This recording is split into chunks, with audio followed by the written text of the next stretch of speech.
BSc final year second year के students के लिए काफ़ी समय बाद में आज ये वीडियो शेयर करने का मौका मिल रहा है। उसका कारण है कि पिछले काफ़ी समय से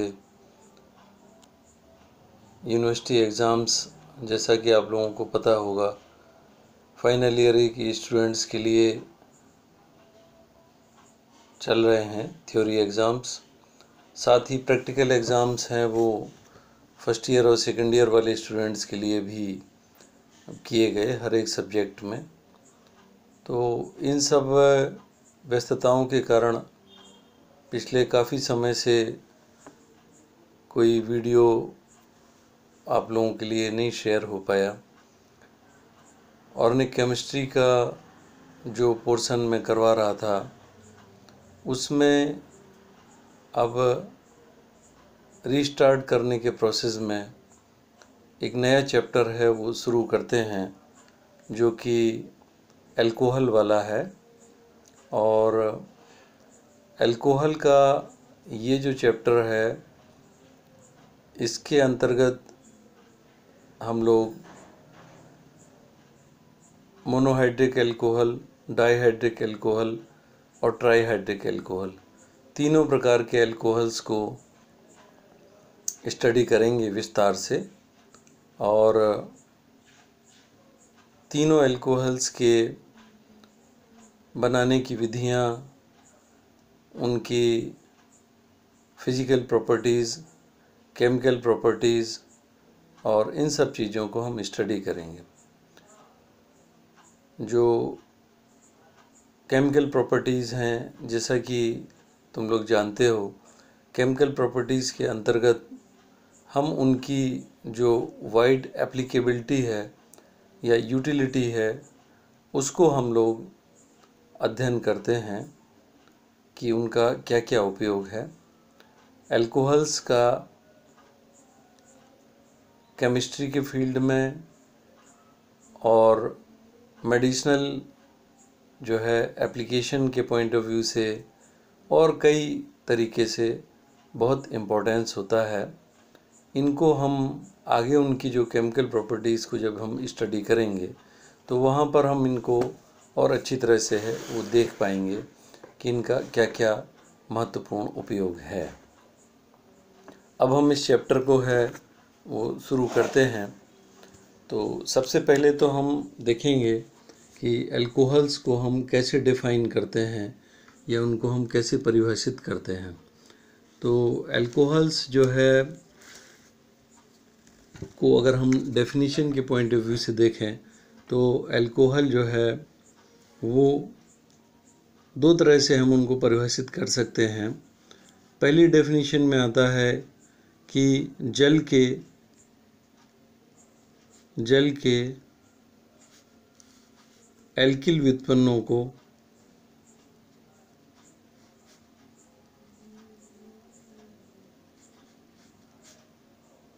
वो अल्कोहल कहते हैं। एक ये डेफिनेशन है।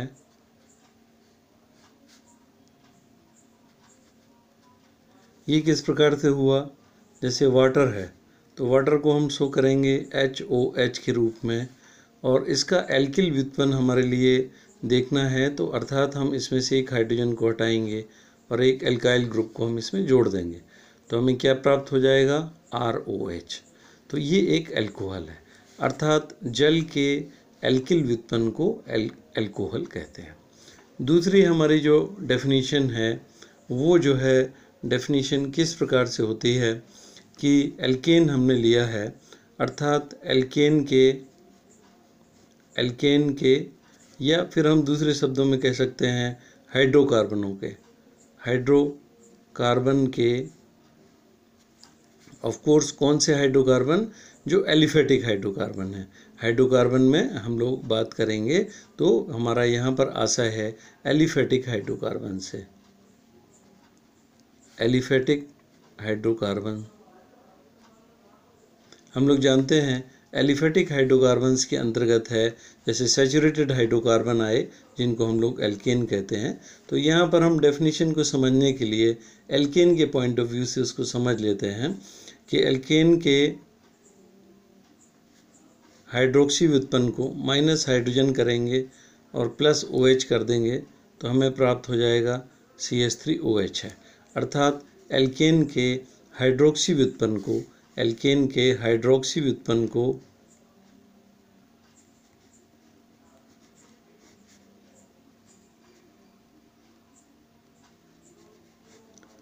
व्युत्पन्नों को एल्कोहल कहते हैं।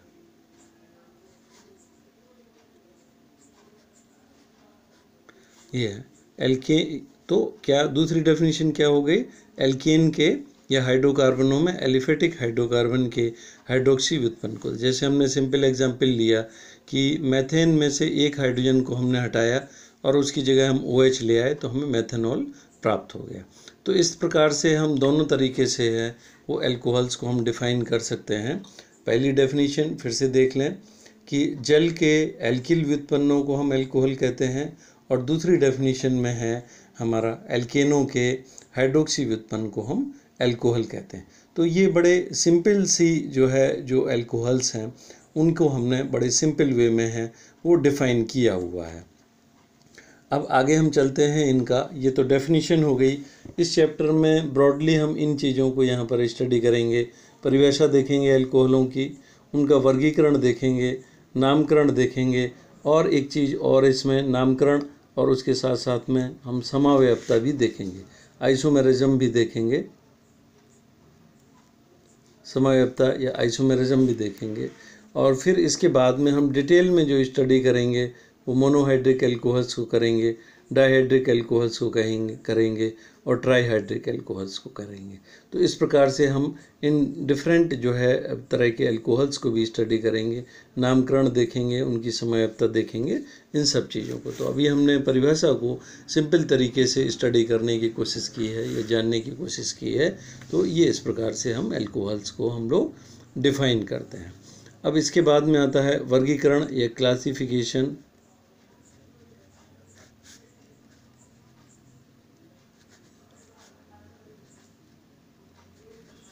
एल्कोहल्स का जो वर्गीकरण है वो हम लोग कई तरीके से है वो कर सकते हैं। कई पैरामीटर्स हैं उसको वर्गीकृत करने के, जिसमें सबसे पहला पैरामीटर हम देखते हैं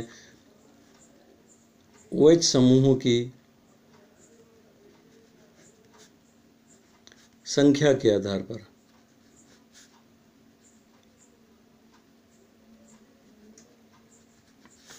OH समूहों की संख्या के आधार पर हम लोग एल्कोहल्स को है वो वर्गीकृत कर सकते हैं। इसके आधार पर जो एल्कोहल हैं उनका जो वर्गीकरण किया गया है वो हम यहाँ पर है वो करेंगे। मोनोहाइड्रिक एल्कोहल,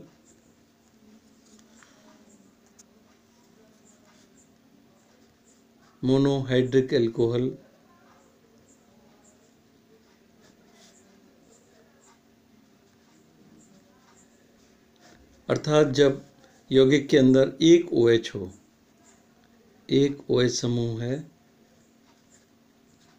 तो हम मोनोहाइड्रिक एल्कोहल कहेंगे। जैसे एग्जाम्पल में हम लोग लेते हैं सिंपलेस्ट एल्कोहल मिथेनॉल है, इथेनॉल है, C2H5OH है, इत्यादि आ जाएंगे इसमें। दूसरा आता है डाइहाइड्रिक एल्कोहल,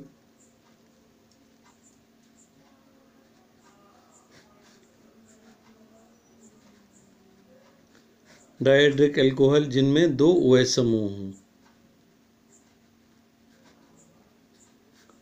दो OH समूहों के अंतर्गत आ जाता है कि जैसे है ग्लाइकोल है CH2OH ग्लाइकोल है। इसमें ये बात हमें ध्यान देनी है कि दोनों जो OH समूह होंगे वो अलग अलग कार्बन परमाणु पर स्थित होंगे, एक ही कार्बन पर नहीं हो सकते हैं, अर्थात अलग अलग कार्बन पर होंगे।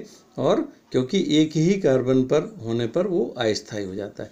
इसके अन्य उदाहरण अगर हम ले सकते हैं तो ये है CH3 CHOH CH2OH है, ये इसका अन्य उदाहरण हो जाएगा, है ना, जिसमें जो है पास पास वाले कार्बन पर हैं वो 2 OH समूह हैं वो उपस्थित हैं और एक ही कार्बन पर हो नहीं सकते हैं ये, तो ये इसका अन्य उदाहरण हो जाएगा। ये विसिनल जो है डायोल, इनको हम लोग विसिनल डायोल भी बोलते हैं। डायहाइड्रिक अल्कोहल में विसिनल डायोल, विसिनल डायोल कौन से होते हैं? जिनमें विसिनिटी, विसिनल वर्ड बना हुआ है विसिनिटी से, अर्थात पास पास वाले कार्बन पर हैं वो दोनों OH समूह हैं, उनको हम विसिनल डायोल कहते हैं। ये हो जाएगा प्रोपेन 1,2 डायोल है। और जो ग्लाइकोल है हम लोग जानते हैं ये जो है एथेन 1,2 डायोल हो जाएगा। IUPAC ने वैसे कॉमन नेम इसका ग्लाइकोल होता है। इसी तरह से है डायहाइड्रिक अल्कोहल में, ये तो विसिनल हो गए और आइसोलेटेड भी हो सकते हैं, उनको हम लोग आइसोलेटेड कहते हैं। जैसे है CH2OH, CH2OH हो गया, तो ये प्रोपेन 1,3 डायोल हो जाएगा, प्रोपेन 1,3 डायोल।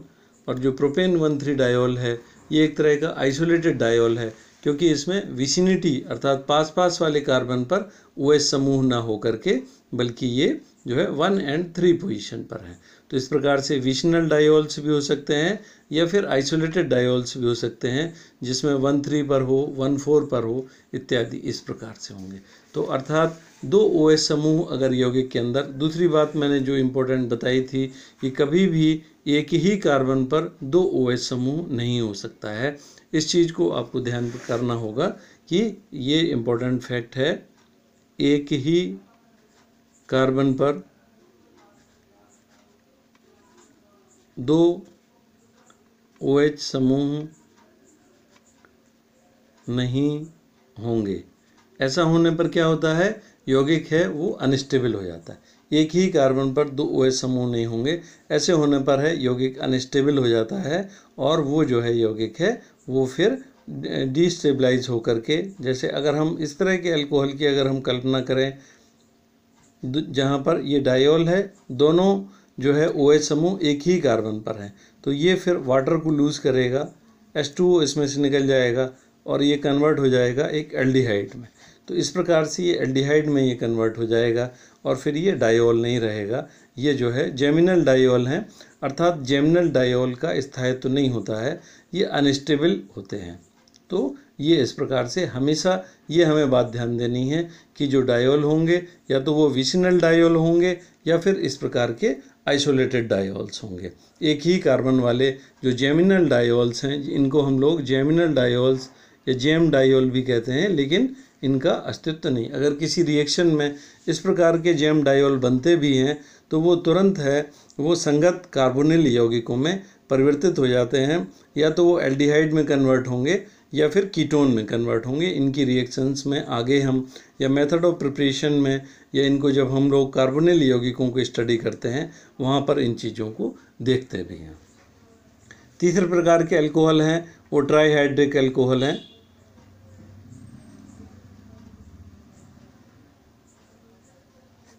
ट्राईहाइड्रिक अल्कोहल कौन से होते हैं? जबकि 3 OH समूह उपस्थित हों।